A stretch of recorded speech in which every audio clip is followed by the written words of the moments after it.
சாந்தி. 25/7/2024 முரளியில் இருந்தான ஸ்லோகம். சத்தியம் செய்வது திடசங்கற்பம் செய்வதாகும். உண்மையான பக்தர்கள் தமது சத்தியத்தை ஒருபொழுதுமே மீற மாட்டார்கள். திடசங்கற்பம் என்பது உறுதியான எண்ணத்தை கொண்டிருத்தல், அதாவது குறிப்பிட்ட எண்ணத்துக்கு வலுவூட்டல்.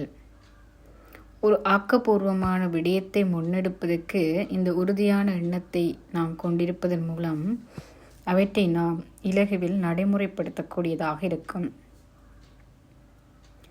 பொதுவாக நாம் நடைமுறையில் பல எண்ணங்களை உருவாக்குகிறோம். அவற்றை நடைமுறைப்படுத்த வேண்டும் என்றும் தீர்மானிப்போம்.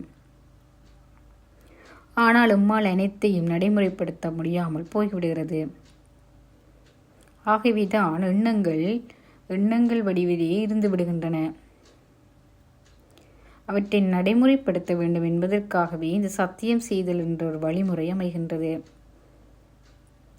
சத்தியம் செய்வது என்பது திடசங்கற்பமான எண்ணத்தை உருவாக்குதல் ஆகும். பல சமயங்களில் நாம் சத்தியத்தை செய்கின்றோம், பின்பு எல்லாவற்றையும் மறந்து விடுகிறோம். உண்மையான பக்தர்கள் ஒருபொழுதும் சத்தியத்தை மீற மாட்டார்கள். அவர்கள் அதை சிரமேற்கொண்டு அவற்றை நடைமுறைப்படுத்துவதற்கான முயற்சியை செய்ய ஆரம்பிப்பார்கள்.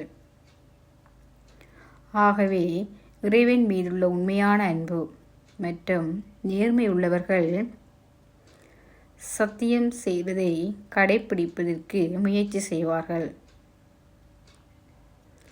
அவர்கள் ஒருபொழுதுமே சத்தியத்தை தவறவிட மாட்டார்கள்.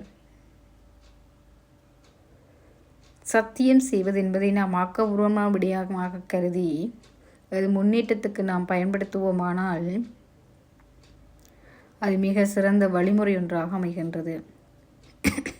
இந்த ஆன்மீக பயணத்தில் நாம் பல வெற்றிகளை காண வேண்டுமென்றால் திடசங்கற்பமான எண்ணங்களை நாம் உருவாக்க வேண்டும்.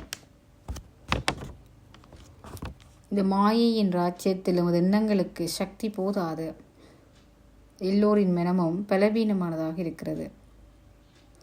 ஆகவே உருவாக்கும் எண்ணங்களை நடைமுறைப்படுத்த முடியாமல் போய்விடுகிறது.